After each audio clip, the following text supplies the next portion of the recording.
I would like to call this meeting of January 7th, 2025 to order. Roll call, please, Ms. Savada. Director Applegate here. Director Kenworthy here. Director Parker. Here. Director Reed. Here. Dr. Varda. Is there a motion to approve today's meeting agenda? There is. To approve today's agenda as presented in board docs. Is there a second? Second. Any discussion? It has been moved and seconded to approve the agenda for today's retreat of January 7th, 2025 as presented. Roll call, please, Ms. Savada. Director Applegate. Yes. Director Kenworthy. Yes. Director Parker. Yes. Director Reed. Yes. Dr. Varda. So the agenda is approved. And with that, I would like to turn it over to Director Reed, who's going to lead us through our retreat agenda this afternoon. All right, so thank you guys so much for making the time to do this. I know that we called it together really fast. But it was becoming clear that we needed some time to meet face to face. I think very often people don't understand that we're not allowed to get together as a board unless it is public or unless it fits the very tight parameters of what's acceptable for an executive session.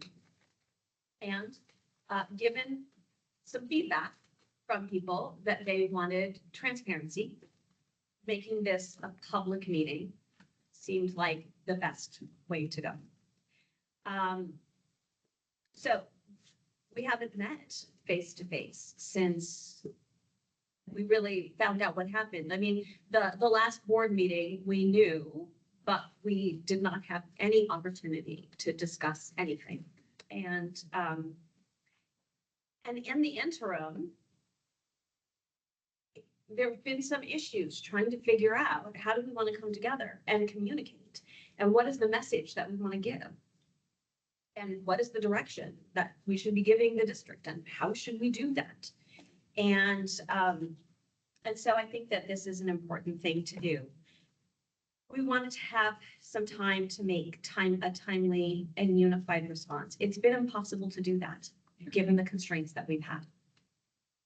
I do want to say this right up front. I want everyone to remember that right now, we're going to be talking in the big picture, that when the district faces a crisis, whatever that crisis may be, the board has to know how it's going to move forward and how it's going to work with the district to make that happen. It is inevitable that we are going to be talking to some degree about this specific situation because we're not done dealing with this situation. Until the Jeffco Sheriff's Office releases the investigation, everything is an allegation. And we want to make sure that we're treating it that way. I think being human beings, we're all immediately going to, if this is true, and that is the potential outcome. So, so we can talk about that, but we need to talk about it. It's not fact. It is something that we are waiting to get confirmed or not confirmed. I also want you to notice that aside from our two guests, and I'm actually going to introduce you guys a little bit later, so that you can just dive right in to the part that I really am hoping. Well, I will at least say, we have John DeStefano here, who was the board president during the shootings at Columbine. We have Frank DeAngelis, who was the principal during the shootings at Columbine. I was a teacher at Columbine during the shootings. So we all have experience in dealing with a major crisis that has significant impacts on students within an educational environment. I specifically did not ask for any cabinet here. I've asked Tracy to be here because I think that Tracy needs to hear from us directly as much as we need to hear from each other directly. Not hearing secondhand, third hand, here's what Erin thought that Paula said, here's what Paula thinks she said, here's what Mary thinks she said. You get to hear it directly. We do have legal counsel here just to keep us from straying into areas that we are not allowed to stray into, whatever those things may be. We have our board assistant, Jennifer, who just makes everything go. God bless her. Thank you so much. And Drew helping us with the technology. I didn't want the rest of the cabinet here because this is our meeting. And I wanted to make it very clear, this is our agenda, our meeting, not the district. Let's see. And I have notes because every time I practiced what I was going to say, I talked for way too long and got way off topic. So I am referring to my notes pretty often here. The next thing that I want to do is I want to talk about our board covenants. We don't talk about them very often. I'm trying to remember if we even really went over them. Did they go over them when you were onboarded? Yes. Okay. And then we never talk about them again. But they're important. So today I want us to think kind of two things. One, we have our North Star, the thing that guides everything we do. And our North Star is students, always, first and foremost, what is best for them. Our covenants are our support system. They are what holds us up, and so they are important. And I'm trying to think if I can read this because they're, oh, thank you, perfect. Okay, so the first covenant is that we will exercise honesty in all communication. And I think that we have taken that very seriously and we have taken that to heart and that we will continue to do so. I think today it's really important. Not just in terms of, I don't think anybody here is deceptive. That's not it. It is being vulnerable and expressing the things that you really believe are important to be expressed. Demonstrating respect for each other's opinions. I think that can be hard sometimes when you're getting somebody else's opinions, their views. And that's, again, a reason that we are here. Focusing on issues, not personalities. Maintaining a focus on shared goals, which to me is that North Star in our students. Communicating in a timely manner to avoid surprises. Supporting majority decisions of the board. That we will withhold judgment until fully informed and discussed. And I think this is one of the hardest things that we've had to face right now. We have a community that has wanted us to step forward and make statements and make decisions and take action without information. And so I think that we need to acknowledge that for our community, and we need to acknowledge it for each other, that today is about strategizing. How do we do this? Not deciding what the next steps will be, because quite frankly, we don't have the information that we need to make responsible decisions. Seek to understand and be understood, criticize privately, praise publicly, use executive sessions appropriately and judiciously. That's why this is not an exec session. Maintain confidentiality, openly share personal concerns, issues, and agendas. Assume a non-defensive posture, taking the initiative to communicate and ask questions for clarification. Share information and knowledge, which constructively contributes to board work. Give direction as a whole, not as individuals. And again, this is another reason why I felt like it was really important that we talk to each other, because through this crisis, we've all had to speak individually. No one could really sit and talk all together. You could talk to one person, and then that person might talk to somebody else, and they might change their mind.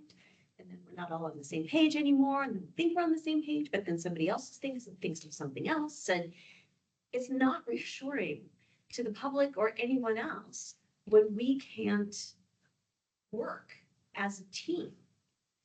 And we have done that in the past. We have worked together as a team. We've done hard work as a board, as a team. So I know we can do it.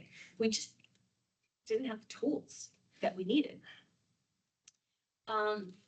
Make every reasonable effort to protect the integrity and promote the positive image of the district and one another. And this has been another snagging point. It is protecting the integrity of the district And that means that we have to be critical, that we do have to look at it and say, are there things that we could have done better?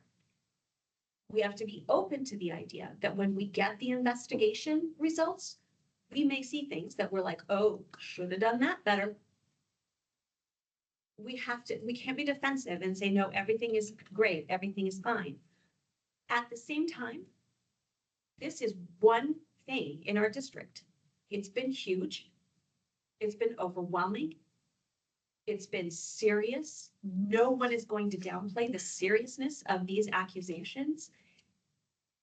And if it comes to pass that they are correct, no one is going to deny that this is horrifying.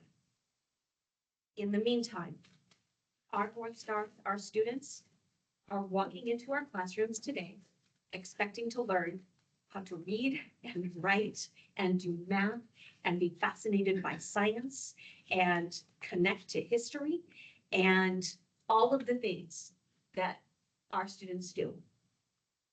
And we do those things well. Our data is showing that our students are achieving, that they are having extraordinary experiences. There's so much good going on in this district. And if we focus only on the things that we think that we could do better and elevate those as the only things that matter, that does not serve our students because it undermines our trust in each other, in our leadership. It undermines trust from the community, and that is just not good for our kids. So we've got to figure out how to protect the integrity, be honest, be as transparent as we can, and show all of the positive, wonderful things that we're doing as a district.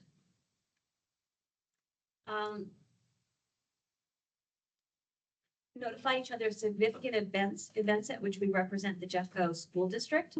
Respect and never violate the confidentiality of executive session.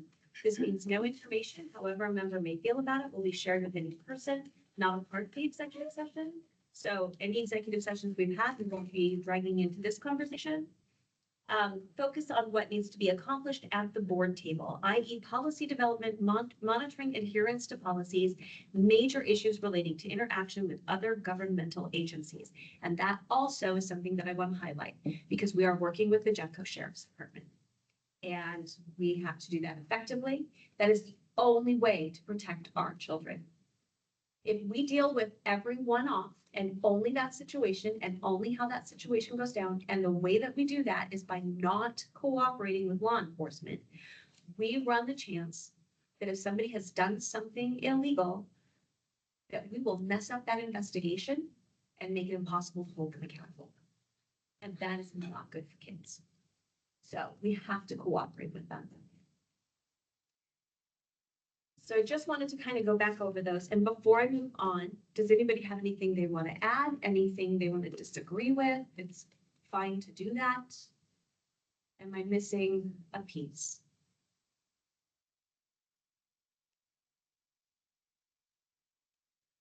So the next thing that I want to do is I want us to just check in because we're all human beings. And we've all reacted to this in very human ways. And so I've talked enough for a little bit and I want to see if anybody else wants to step up first. If you don't want to, I'm happy to go first. But if you've been kind of dying to just say to people, Big Mary might be in that boat here. First of all, I am so happy that we are together and we are public facing. And the biggest frustration I've had in the last few weeks is that as board president, I felt a great responsibility to be a voice for the board, to do whatever I could to get us all understanding what's happening and everyone have the opportunity to have their questions answered, their voice heard. And I've done this for the last 3 years over small things. I was able to call individual people. What do you think? This is going to come up soon. How are you feeling about this presentation we're going to have? They were just day-to-day activities of a board. And even though it's kind of tedious to have to call individuals one-on-one, it was very simple compared to this. But I just want to say that for me, when I first heard just the sheriff's going and opening having a search warrant to go start an investigation, I was shocked. I was shocked and horrified.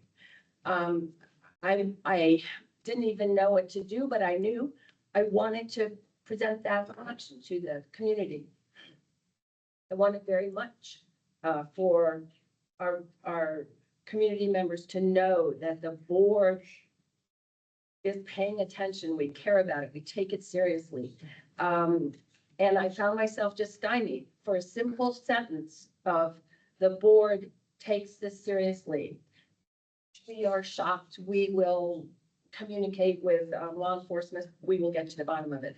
The most basic one simple sentence was not possible to get out as a board because I couldn't do it on my own. I had to bring other people along with it. So anyway, I just want to say that for me, this has been overwhelming from a personal perspective and from the district perspective of the horror of the situation. But just on a this procedural perspective, it has been hard to realize that we have such constraints as a school board. I would have loved to have called everybody up, have a conference call immediately, say, this is terrible. We need to say something. And I couldn't do it. And so I have two levels of feelings right now, the shock and horror of the magnitude of what we're facing and the frustration of how to work as a board and especially as a board president. Thank you.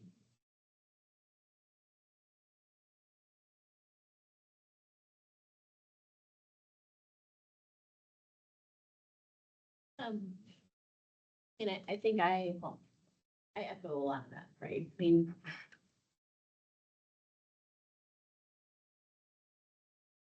it's really hard.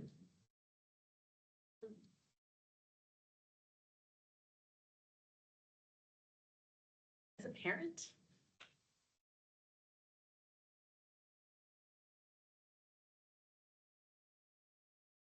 That's fine. Sure, at all levels. Feelings there are really strong.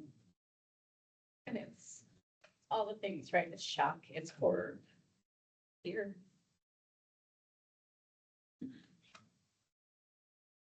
Knowing that our entire community is feeling that also. And that we can't fix.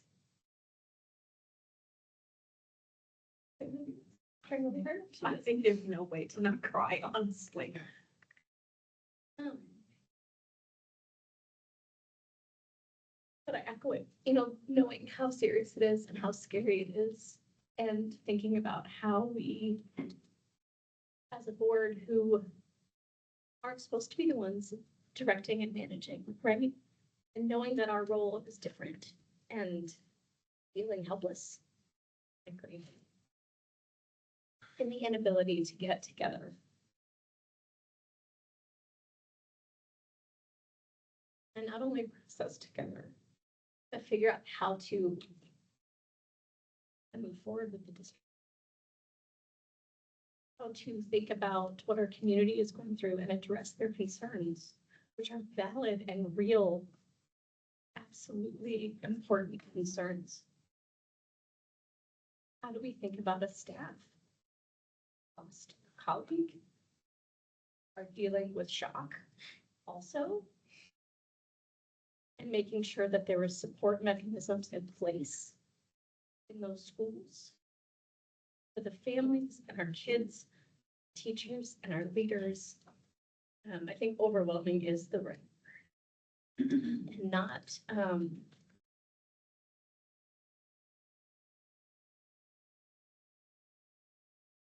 I have lots more thoughts, but I'll stop there for a sec. I think for me it's been very emotional. It's been very scary. It's been very sad.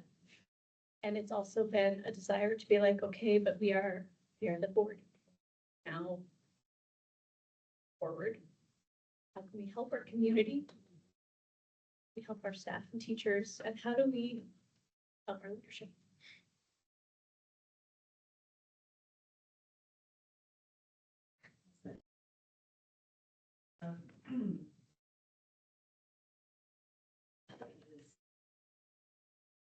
Gonna get more time later to, It'll probably become a natural part of what comes next, because we're gonna be talking about what would you like to see as how we handle it.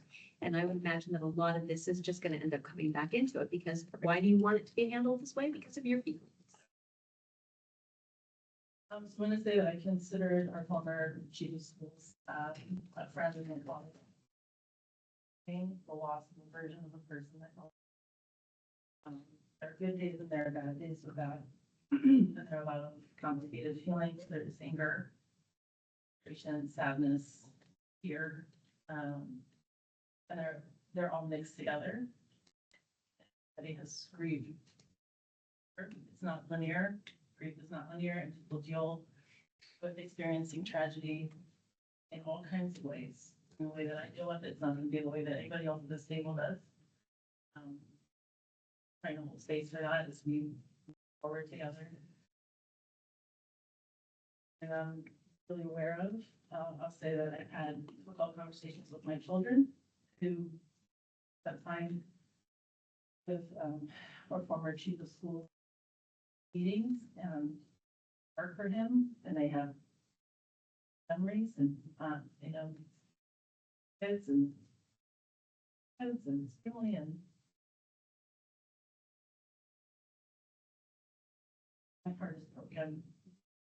That family, for anybody who's been impacted or victimized by any adult in our community who does anything untoward boundaries with kids is heartbreaking. And I think folks who have had experiences with that before don't have results of an investigation.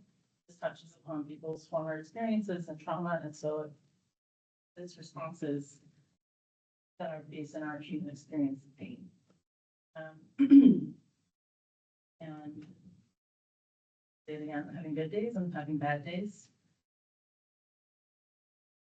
Incredibly complicated. I'm here. Hard work.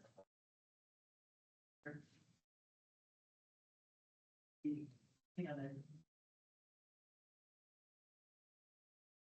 Thank you all. It's not easy. I will definitely echo, I'm horrified. I'm absolutely horrified. I'm horrified every time something like this happens. I have a lived experience that means I'm not as shocked as most people. Not because of this individual in particular, or any individual in particular. This is where I'm gonna get teary, because once upon a time, I taught a student who 2 years after I taught him, came into our building and with his friends murdered 13 people before killing himself. And what I learned that day is that you never know anyone, and that you move through the world with people you know, you think you know well and trust. And any one of them is capable of doing horrible things. After the shootings at our school, I never again walked into that school believing that I had absolutely no student kill me. I also didn't believe that most of them would. I didn't walk around thinking, oh my God, I'm surrounded by kids who would shoot me dead. I just knew that I couldn't know for sure. And it's kept me from ever being fully shocked again. As a human being in the course of this particular situation, I will admit that I have felt very defensive, because when I hear the implication that somehow I don't care about kids, my first impulse is to say, you know, every month, 6 women sit on that dais 4 of them have children in our schools. One of them has grandchildren in our schools. And I have at least one grandchild, maybe more on the way, who knows, who will attend our schools. The notion that we would not care about the safety of children is appalling. And I don't believe that we've done anything to make people think that. And when I step back and I remember going through a horrific situation like this, I remember that it makes people afraid. Understandably, that fear is absolutely understandable. And that when people are afraid, they desperately want answers and understanding. They want a narrative that they can wrap their head around as quickly as possible. I just read this in the paper fairly recently.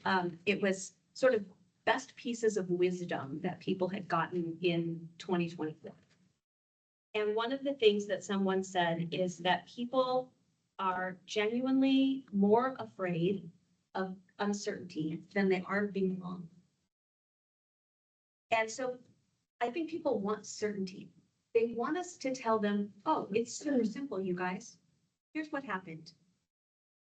There were all these red flags. We didn't see them, or we didn't care. And this terrible thing happened, and now we know, oh dear, we can't ignore these red flags. And then it will never, ever happen again. When it was us in 1999, it was bullying. Bullying was the thing. That was the narrative. That was the simple solution. We get rid of bullying. We address bullying. There'll never be another school shooting. I have been so gratified since then to see bullying addressed in public schools because we needed to. It was important. Because it stopped school shootings.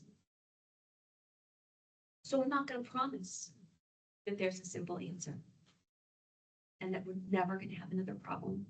But I am going to promise that we're going to look hard at what happened. We are going to figure out everything we could have done if there are things we could have done. And as a board, our role will be to look at policies and to give direction to the district. Although honestly, I don't think we need to give anybody direction. That we need to try to make sure this never happens again. That we keep predators out of our schools by every means possible. That's something that should just be clear on its face. So it's tempting as a board member because we want to fix it, right? We want to give people the answers. We get defensive when people act like the only reason we're not giving them answers is because we're being critical or whatever.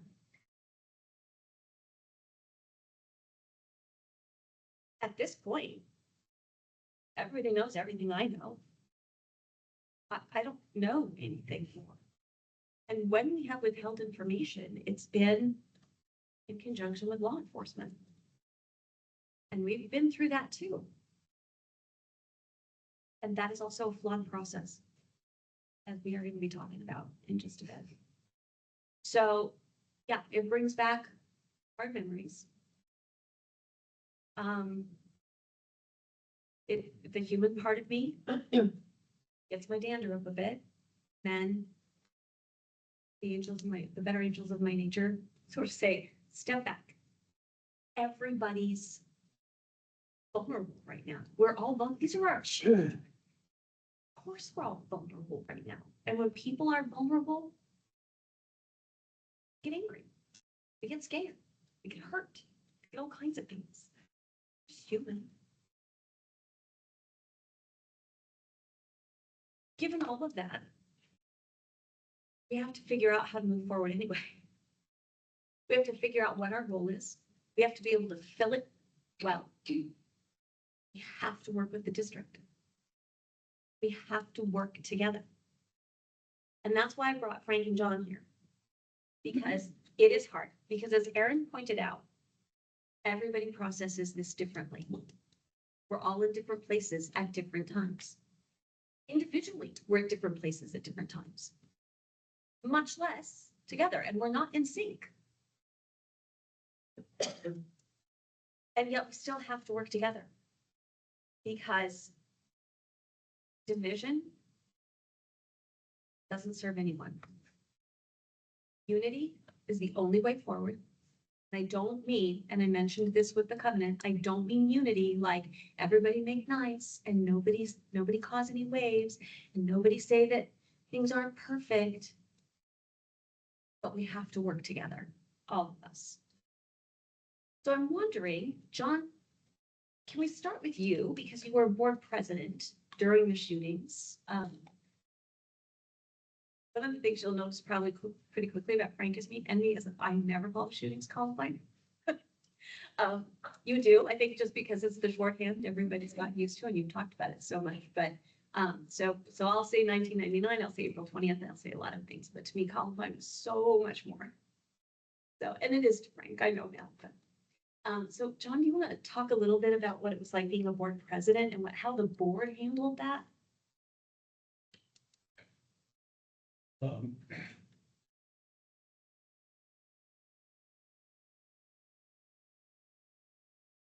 Great tragedy come. And like this situation is a tragedy that affects and is something you can't control or fix. It happened. Nothing's going to change what happened, right? Problem is, as board members, we feel it's our responsibility. It happened on our watch, and we need to fix that. You have to come to terms with what you can and can't do. The first thing is to come to the understanding that your role and what you do is as a team, not as individuals. You must function as a team. That is what the community expects. Frankly, that's why you're here. And there is a lot you can do in terms of helping the community get through this difficult thing, as well as our schools. Now, when I say team, I mean our 5 board members and our superintendent. So it's the school district. You work for all of you, the community. And it's a great challenge because you're still individuals and you have the personal things and you have differing opinions. But you have to trust the process and who you are. And the process is that there is no one perfect or right way to deal with this. There are a lot of different nuances in it. And there is going to be a lot of differences of opinion. So your job is to lead by example and publicly. Your job is to do your business in public, to deliberate. And your job is not to be in perfect agreement. But your job is to make decisions as a board and then follow them as a team and to help the district do the things it can do, needs to do, and can do. And Jeffco people, I can tell you this. Our staff is exceptional. Exceptional. The other thing I want to tell you is our community is too. Some of the greatest support will come from your community. What you have to watch out for is creating more chaos. And you can do that by accident. The single board member can do that. There are elements in the community that can do that. We had issues with the media. Media, especially in Colorado, stepped up and were part of our team. This will sound not significant, but it was for us. When Columbine happened, national papers talked about massacre in their headlines, shootings and all this kind of things, and how many dead in that. Our local newspapers talked about heartbreak. And were a part of helping us come together. Part of what we did as a board is we reached out. And I would say that the biggest thing reaching out should start with the understanding that people don't care how much you know until they know how much you care. And you care. It's there. You can't help that, but you need to share that with the community. And you do that by connecting with them, by listening, by hearing, by helping the district provide information, by reaching out to different groups that need reaching out to. And there are different things. I think working with the district, our people can come up, all our people, with a good plan for us to go through and communicate. And people don't care if you disagree on something. It's okay. They want to see you deliberate and know that you're making your best decisions. And this may seem hard to say, but it's true. This isn't Columbine. And it's different. It's very hard. It's very challenging. And we have some real issues. I do not think of them as faults in the system, but I look at them as opportunities of doing something positive. Like, what can we do in terms of issues like this? How can we make our district stronger? How can we connect better? And I think we've reached out to many different groups, including the faith community. They were really good partners for us during Columbine. And we reached out to both in terms of giving information, which is a major role of the district, because when people have information, they have less insecurity and less chaos. And by working together, I think people have something to believe in and someone they can believe. And that is a major part of what your function needs to be. And we have a lot of work to do. Dave's wife and family have already begun their work in their lives together after this, you know, and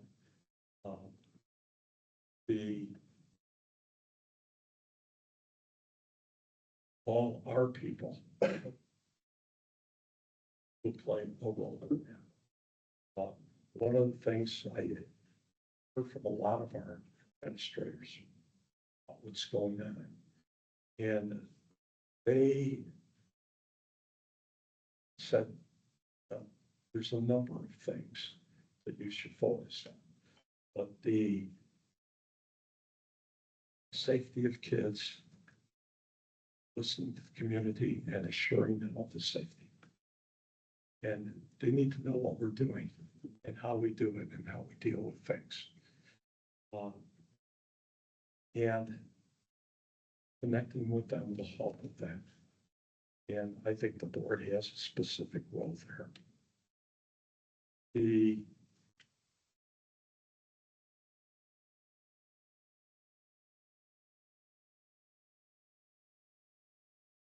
say to them, it's okay to disagree. It's not okay to be disagreeable. And it isn't okay to use the tragedy for personal agendas. Not okay for one board member, any person to do that. The work that you have to do is important because people are vulnerable. Cannot hijack tragedy or let anybody do that. You have to be with and stand with people and different people who will serve in those roles.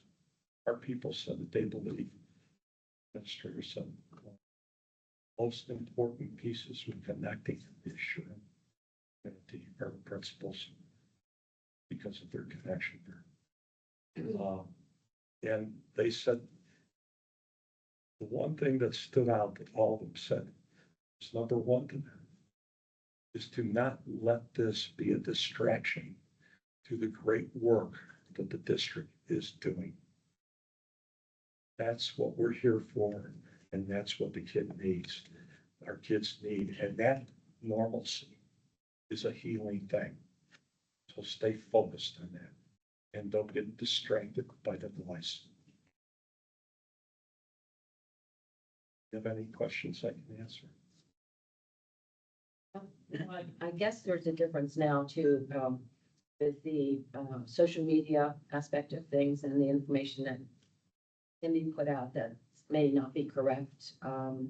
And I don't know how much you had to deal with any side communications going on. It's different now. We had to deal with literally from day one. Over 500 media teams in our city and in our community working on nothing but commentary at all levels of TV and everything else. Yeah. Separate that. Some of that is just noise that has to happen. You know.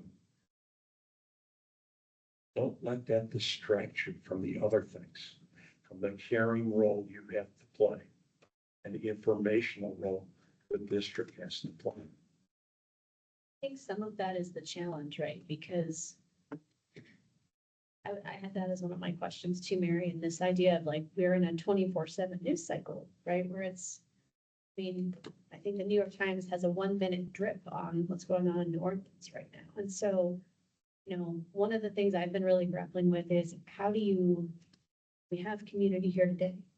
And I'm glad they're here because Yeah. we've all heard from you all.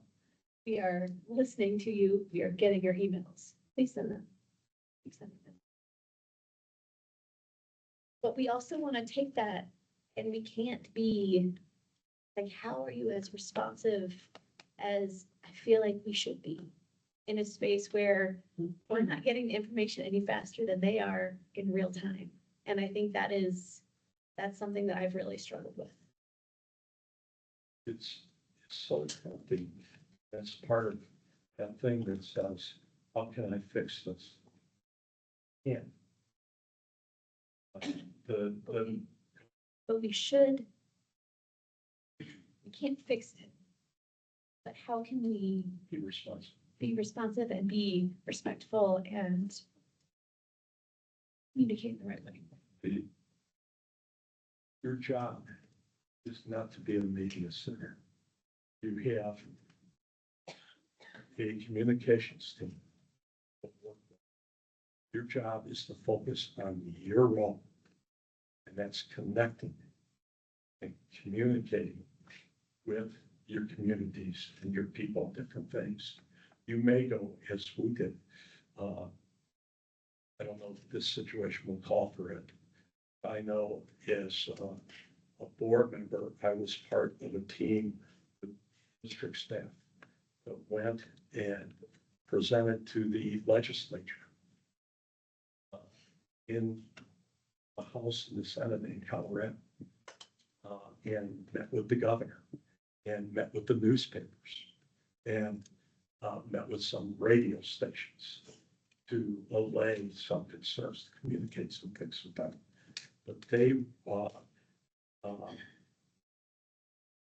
that was just a small part of the stuff we did in our communities with our community groups that already exist in each articulation area. And one big role that you can't estimate. It's more important for you to listen to the people in your community than the noise of the media thing. Believe me when I tell you that. Their concerns are of a different nature and they're driven by different things.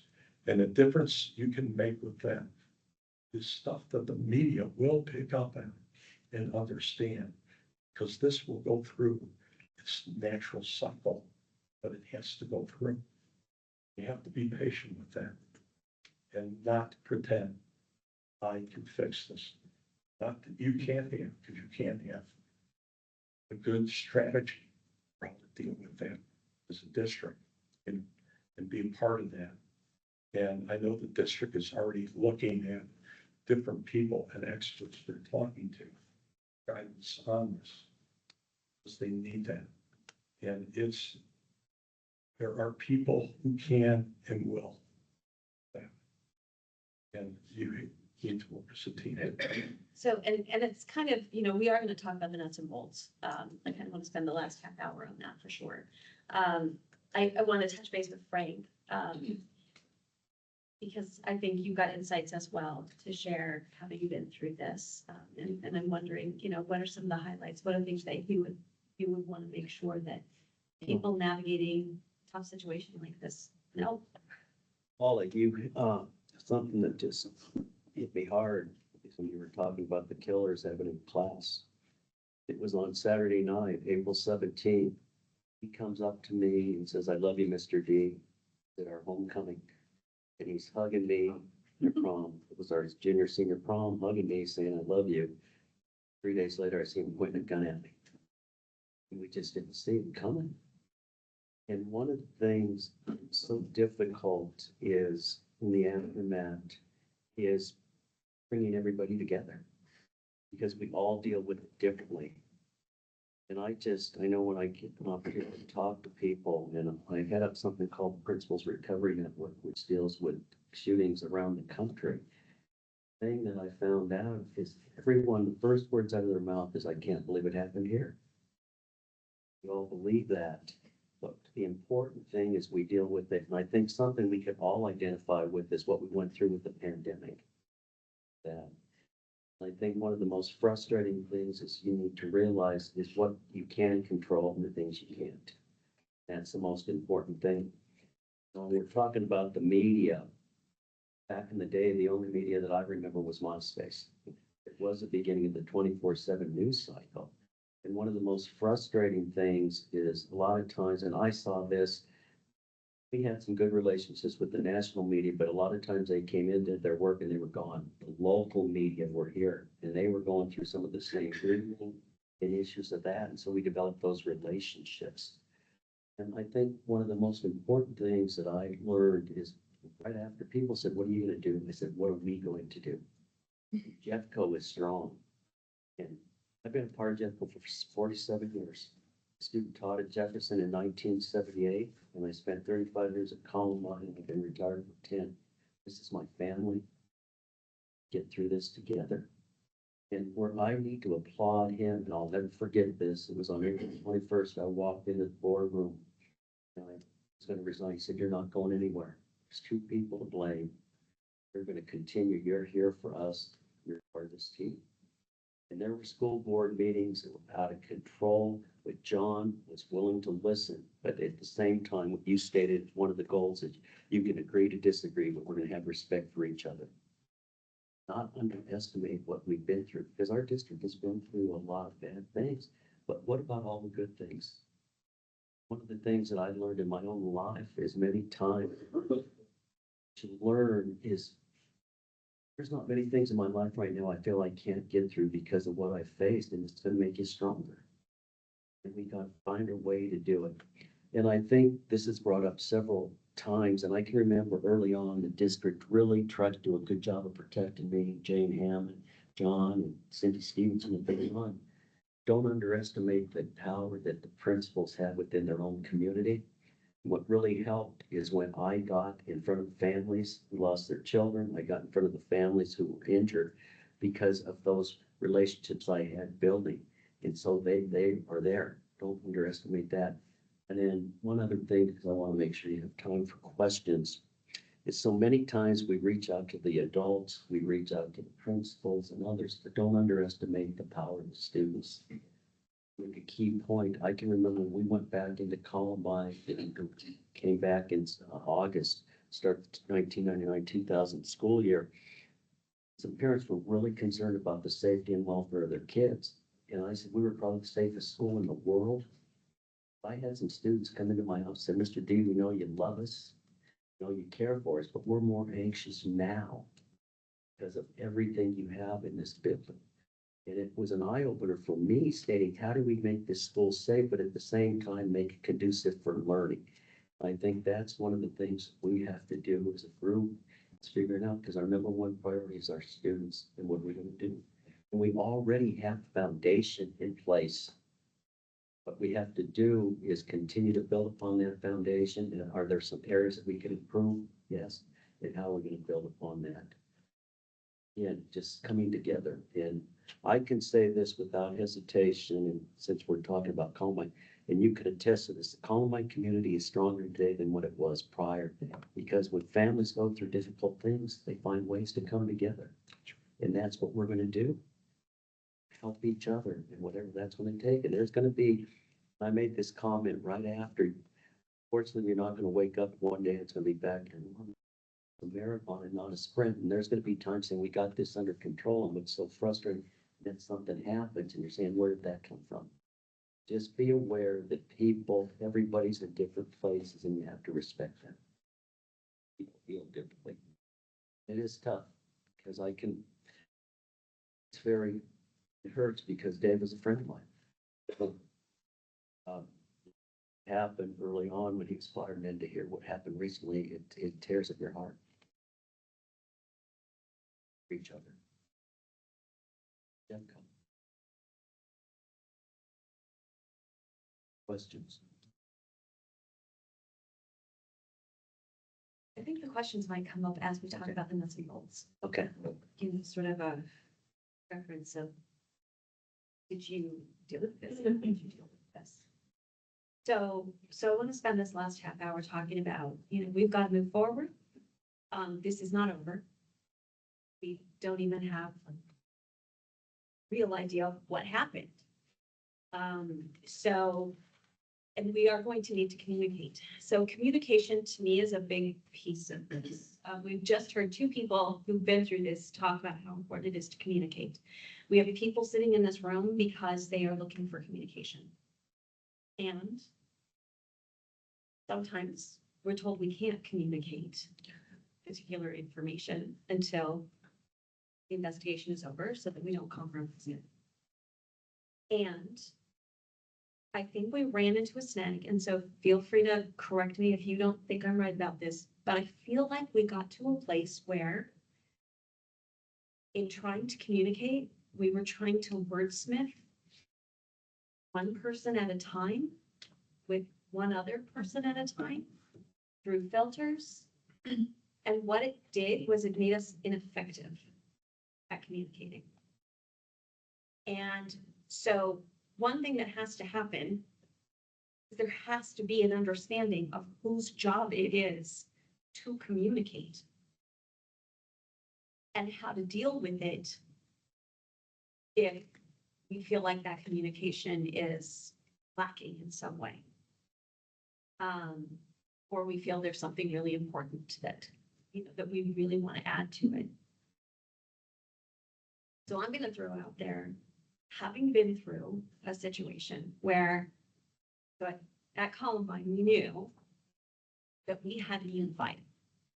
For the sake of our students, no matter how much we may disagree periodically, we had to be unified. And that meant that Frank had to be our front man. It was a sucky burden and not anything I would wish on anyone, but that's how it was. The communication came from Frank.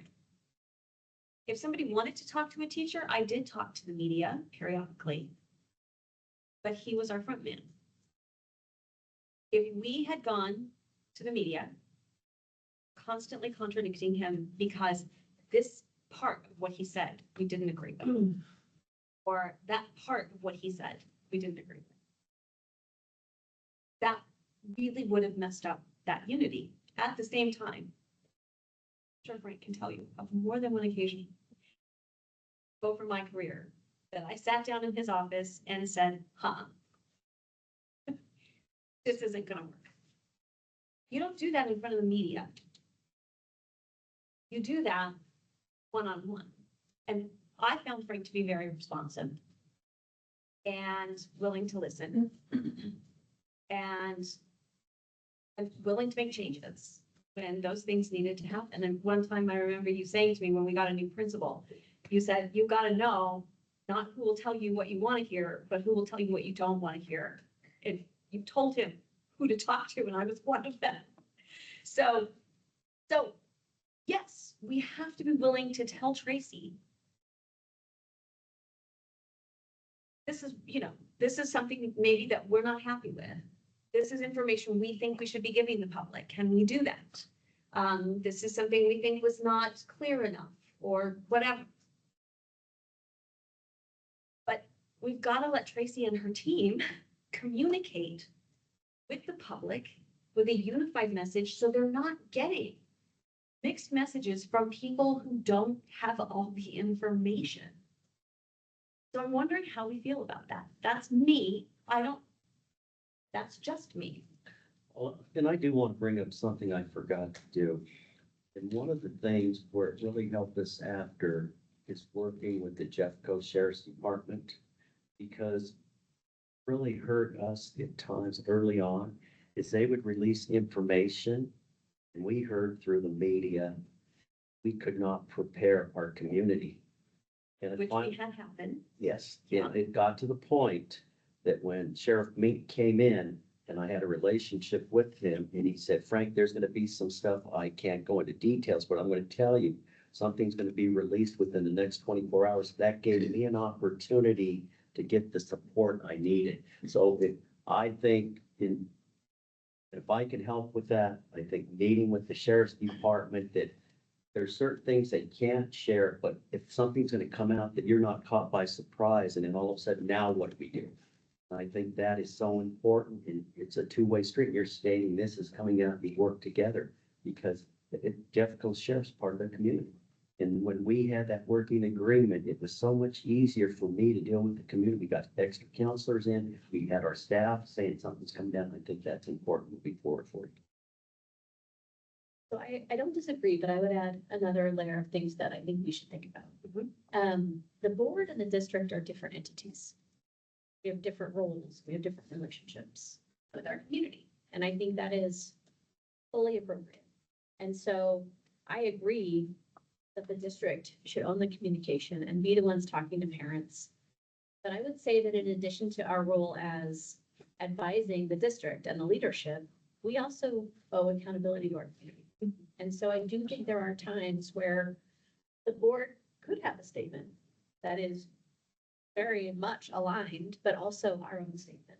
And so, I think the district absolutely acts in the way they did, and they got advice and got counsel and did all the things. But I would like to see us have a strategy around what is the plan for scenarios that come out of the sheriff's office, just like I know the district is preparing for also. And so I just want to lift up that I think we are a different entity. We are aligned, we are mutually beneficial, and there are positives. But I think at times it is important for us to have a voice as the board in addition to and alongside.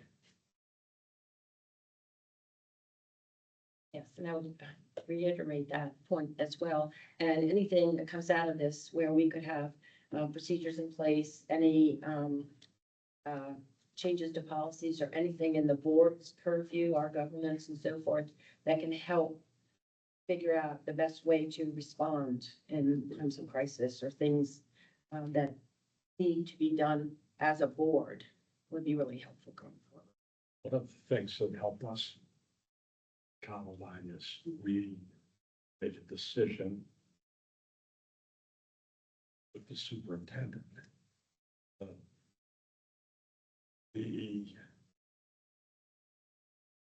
board would speak directly to the community, the different articulation areas, things like that. Certain things.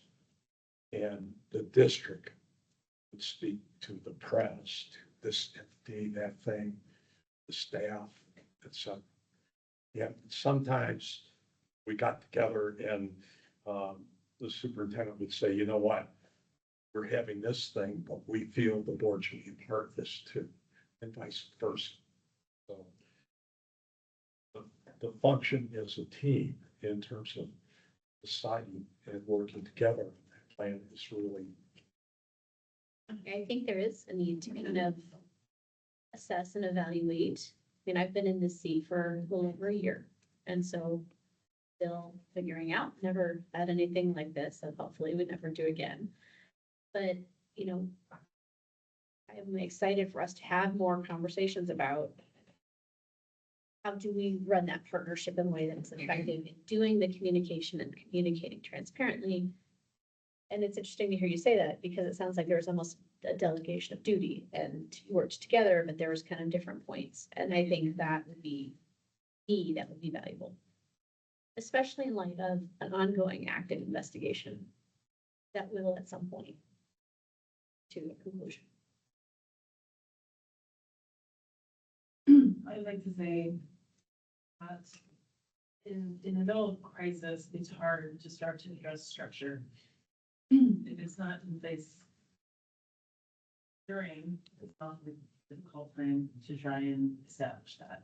So I'm gonna make a request for in the future, and I know that our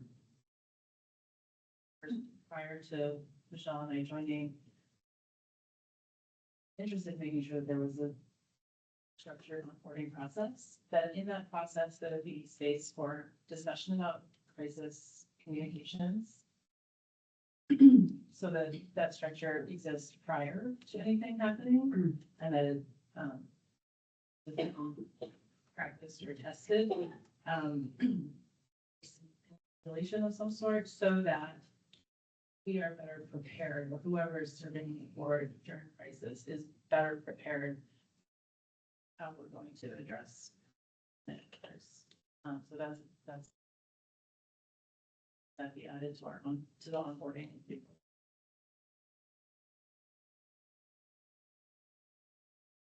I could take this opportunity since, you know, I have to leave early for appointment. So I just want to let the public know how I'm personally feeling about this, a little bit more than what I said originally. For 18 years, I've been a court-appointed special advocate working with neglected and abused children. And from the very first case that I worked on, I was so disheartened by how long it took to get protection for our kids, how much our society is failing to protect our kids, the society as a whole. And I had one little girl where she had the neighbor make a report on her because she'd gone to their house to ask for food. Her parents had kicked her out at the age of 6. Her uncle made a report and it was considered unfounded. Her grandmother made a report and nothing happened. And it wasn't until she ended up in the hospital with organ failure that finally the system came in and took her away from her home that was abusing her so bad. So for 18 years, I have seen how the society as a whole still needs to work on how to protect our children. Sunday, there was an article in the Denver Post about a task force coming out of Children's Hospital where another 6 or 7-year-old girl died because the staff there fooled, quite frankly, by the parents and did not realize the extent of the abuse that was going on. It happens everywhere. It happens in the places where you would least expect it and you would think that the kids would be most protected. So I have that experience for 18 years. And then I come to the school board and the school district. And every time there's an instance of something that happened to one of our kids, I am reminded of our failure to protect our kids as much as we could, or can, and should. And so I just want to reiterate that I feel on the school board, I have more ability to deal with it, more ability to talk to the superintendent, to the staff, to the board and say, okay, how can we do more to prevent hiring people that are a danger? How can we do more to detect problems when they're happening? And then how can we do more to deal with the aftermath of these things that happen? So I do feel in the instances, since I've been on the board for 3 years, every time something has come up, I do work with Tracy. She's got lots of good ideas. The district has lots of good ideas where we can tighten things up. My wish, my dream is all our kids would be protected, but my knowledge is we can't know another person. You think you know them, you know a part of them. And we have to always be vigilant. We always have to pay attention, pay more attention. So I just appreciate the opportunity now to tell you and let everyone know I am committed to keep this work going and to do everything we can. We cannot change the past, I know that, but we can do better in the future, and we will. I do think that, we're talking a lot about communication and it seems like we always run out of time, always. But I do think that there should be room for us. And I know that there's talks about this to have discussion about, okay, as a governance board, we should assess our policies. We should work with the district and see, let's get some experts who are experts in this. Not that you all are not wonderful experts, but let's get experts in to help us because we are not the experts and that's okay. But there are people who are. And maybe they can help us go through the policies together. We can look at HR policies. We can look at hiring practices.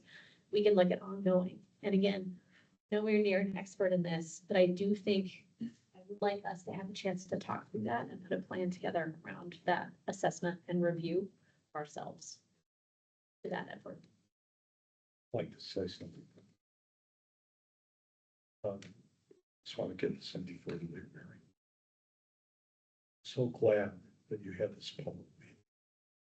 I appreciate and know benefit it would be the community to know and understand how much your board members care. It is so evident, and I'm so proud of you and what you're doing, because I know how you care. And it makes a difference.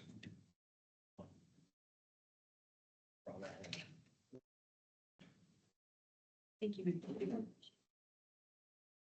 So far, I just want to run over because the ultimate goal here is to walk away with some concrete steps for what we would like to do next. Obviously, we can't make decisions here. This isn't really the format, but to have a concrete plan.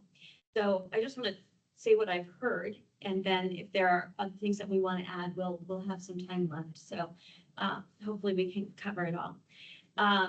That we understand that the board and district are, like, we work together as a team, but we also have different roles. And for that reason, there are times that it makes sense that the board would make a statement that is separate from the districts.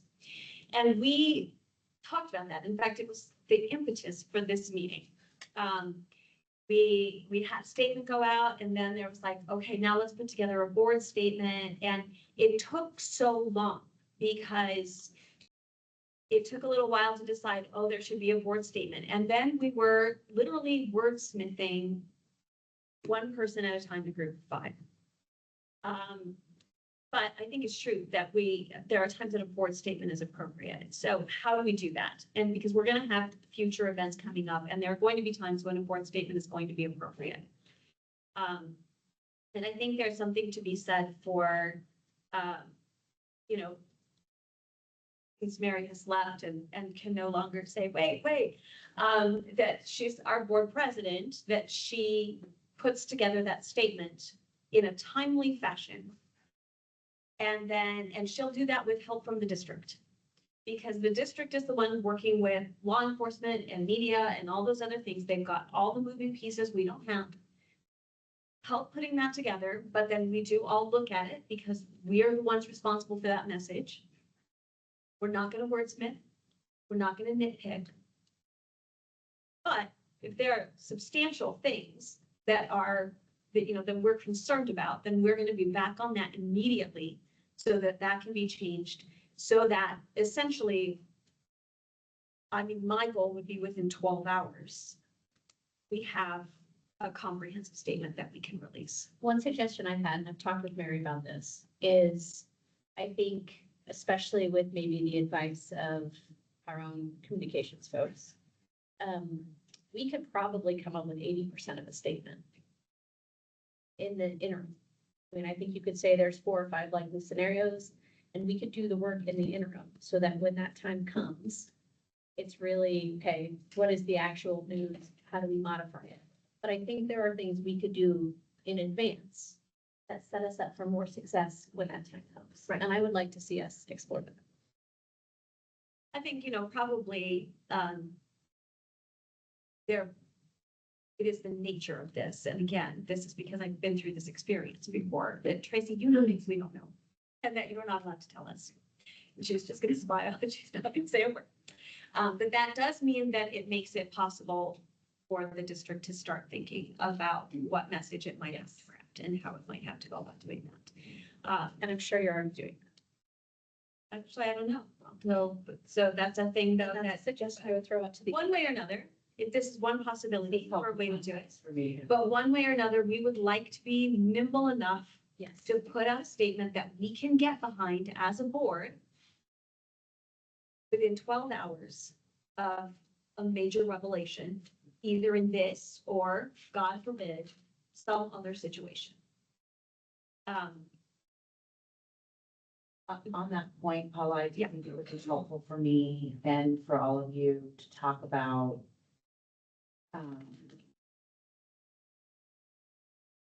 how you get to agreement and when it's good enough. Please. That's been a challenge. Yeah, it has been a challenge. I agree.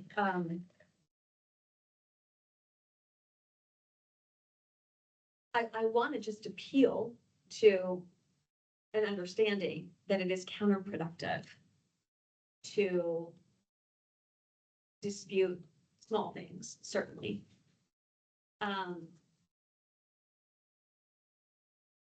It can be tough when we do feel really strongly about something. Right? One of the issues I ran into, and I had to share this with my people, when they spoke, they were not necessarily representing Jefferson County or Columbine High School. They were speaking on their own behalf. And I think as board members, that has to be clear that I am not representing the Jeffco School Board. This is my belief in. Well, I and don't know with if you policy have- governance, we actually are not You can't. supposed to Okay. speak as individuals anymore on Well, things like and I this. think, So let you- that known, because we got into trouble because people would come out and all of a sudden, staff member would come to me and say, so-and-so said this, and they were not speaking on behalf of Columbine. or Right. Jeffco, they were speaking on behalf of their own cause, and that really created issues. So policy governance says that the board speaks with one voice. And so, we make decisions together and then we support them as one. And I think you all need to have a conversation around what is one voice? Is it a board majority? Is it consensus? And be clear with one another about that. I mean, ideally there's consensus on stuff, whether that's as simple as the approval of an operations monitoring report or as complicated as openly communicating as much as we can, you know, for law enforcement with our community.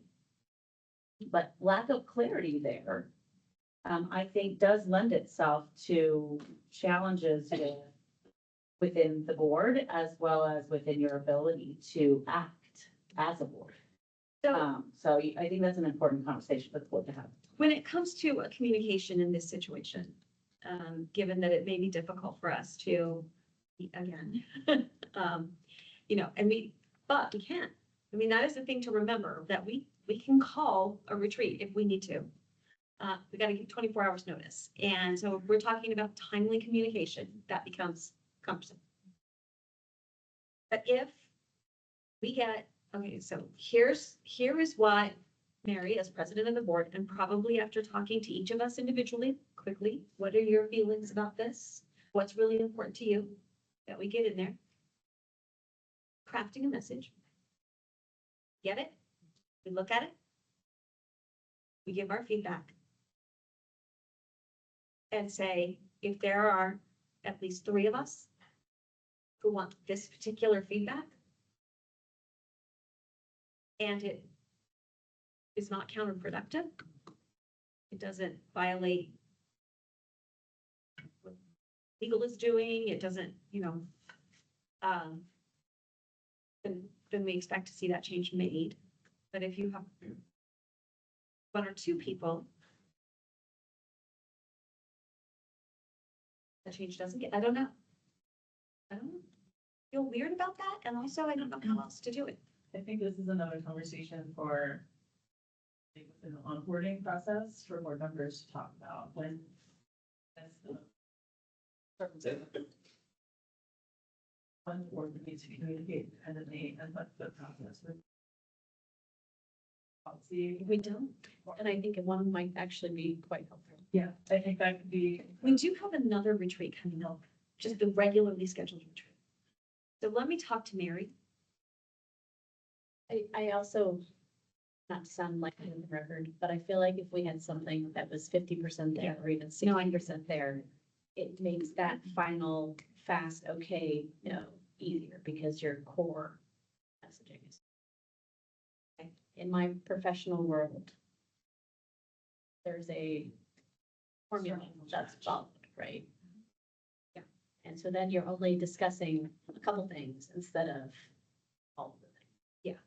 And to Tracy's point, whatever that policy might be, clarity about the consensus, how we would make the decisions, and then communicate easily for that policy. I agree. I'm gonna hand that off to Mary because that's a big thing, honestly, to do, and not a thing we're gonna accomplish in 7 minutes. That we need to, I have these they're sort of similar, but basically, changes in policy in governance for dealing with crises. Do we need those changes? What should those changes be? What, how do we need to formalize in a crisis? Here's how that gets done so that we're not building the airplane in midair. Yes.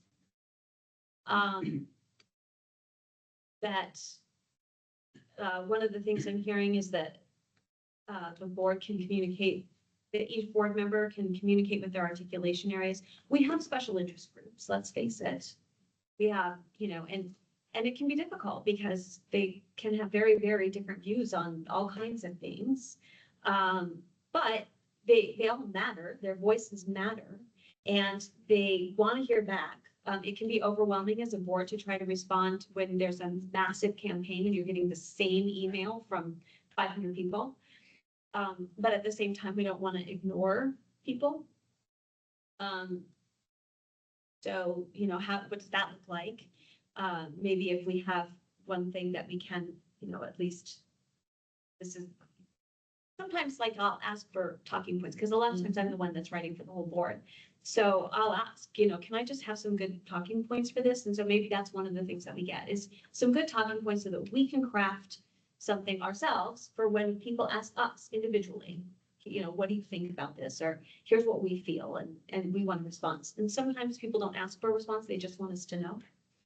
And when that happens, you may not get a response, folks, but we are reading and we do know. So I'm hearing that we want to do that, that we want to make sure that we're addressing crises during onboarding, that people come on knowing what that process looks like. The need to protect our kids and be vigilant, and the need to assess our current policy, probably with some expert help. And so one of the things, Tracy, that I think would be super helpful, we tend to have some sort of progress monitoring report on student safety. And I think at this point, it needs to include, unfortunately, situations in which students might encounter predators in our schools. And you and I already had conversations around this, honestly. So like I've had questions and gone to Tracy with them and said, what do we do to teach children how to recognize when someone is setting them up to exploit them? We've had situations, this hasn't been the only situation, and we're not the only district, and I want to be really clear about that too. It happens. It's not, you're not going to make sure it never, ever happens. The question is, are you doing everything you can to prevent it? Right. And are you doing everything you can in the aftermath on those times that it doesn't get prevented, right? And maybe the first, if I can hop in, maybe the first report on that could just be like, here's what we're doing. That's what I'm saying. Because And we are doing things. Yes. And so being able to have a public conversation about that, be very helpful. And I do think that monitoring report, EL 11 would be a good place for that conversation. Maybe having some experts. I also heard you guys talking about some experts, not just in crisis, and loss, but also in this specific area. protecting children, having policies that protect children. I'm writing all those things down. Perfect. I think that would be really good. I think too, the communication was really good when it came out that here are support systems for families, teachers, that are certain, but implement too, say, tell the 24/7 anonymous tip line. If you do have concerns, that's another option to go to. I think I would like the board out at some point. And as to how we are supporting. There's obviously those resources, but are we going into schools and how are our support teams, reaching staff, reaching principals? I would love to understand more about that, especially in some of the communities where children are, where they've taught for years, where he was principal. I think Those things are all in motion. Julie, what's the group that we just partnered with to do the sexual misconduct training for all school leaders? It's out of the Colorado School Safety Resource Center. Yeah. That happened in December. Yeah, we've used them for a lot of training, some specific to campuses that have asked for it, and some for just all principals. All principals and all, an expanded cabinet, community superintendents. Mary joined us for that session and there's plans to continue expanding and providing that type of training with lots of other different things in motion. And I think a public conversation about that and communication would be very helpful. I know you work closely with the school resource officers that are represented in Lakewood, Jefferson County, and there's that connection also with their help, because I know they've been trained prior to this. Can I address, I want to just address, speak for myself. I'm supportive of the immediate actions taken by the superintendent to support the investigation and to address the safety and security of our students. Evidence of our zero tolerance policy, and I know that our community is uncomfortable because there have been multiple reports in the news over the last year that I've been sitting in this position. Want to be responsive.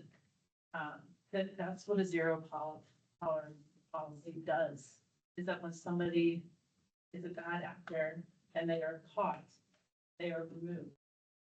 And that's what we can do. We can do screening, we can do trainings. When somebody misbehaves, we remove them from access to our students immediately. That's what happened in this instance, and that is what has happened in the other instances. I think it's not, there's an increase in the occurrence mistreatment of children. It is that we are responsive and we are removing people when they need to be removed. And that is how zero tolerance policy operates, and I'm supportive of the actions that were taken when as soon as we were aware that there was an issue. And also that with that, we recognize that we need to also address and be proactive as much as we possibly can be. We're getting to the end of this, and there's two other things I want to say. Not everything that is faced can be changed, but nothing can be changed until it is faced. That's a quote by James Baldwin. I don't want to fix this. I want to say it out loud. It's not possible. We've said that, and I want to end the narrative that we all want to fix this. I don't. It's not fixable. We can't fix it. We have to face it together. So no more talking about fixing this situation. It has to be faced. It has to be named, and it has to be addressed and acknowledged.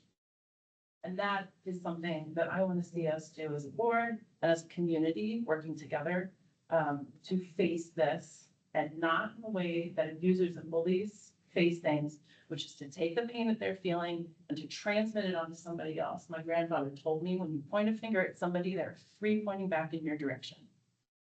And so we can continue to pass pain to one another, or we can transform it into something different and not continue to pass it around. That's my deepest hope in the face of this tragedy that we are dealing with currently, that we take pain that is being passed around over and over again, and we are the ones that take the pain, transform it, and turn it into something else. And I'm asking that not just from my board members and from district staff, but also from our entire community. We are going to have to work together.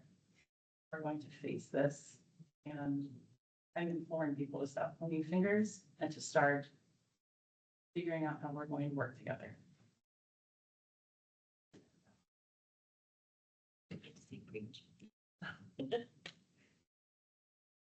Anything you want to say to wrap it up?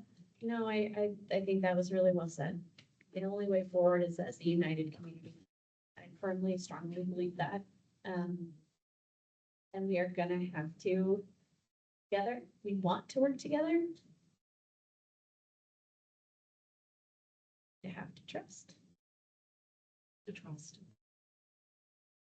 And we're going to have to be trustworthy.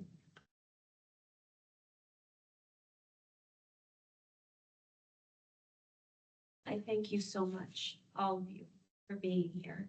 That brings us to the end of today's agenda, and we will stand adjourned. Our next regularly scheduled meeting of the board is a study session scheduled at 4:30 p.m. tomorrow, January 8th at the Ed Center.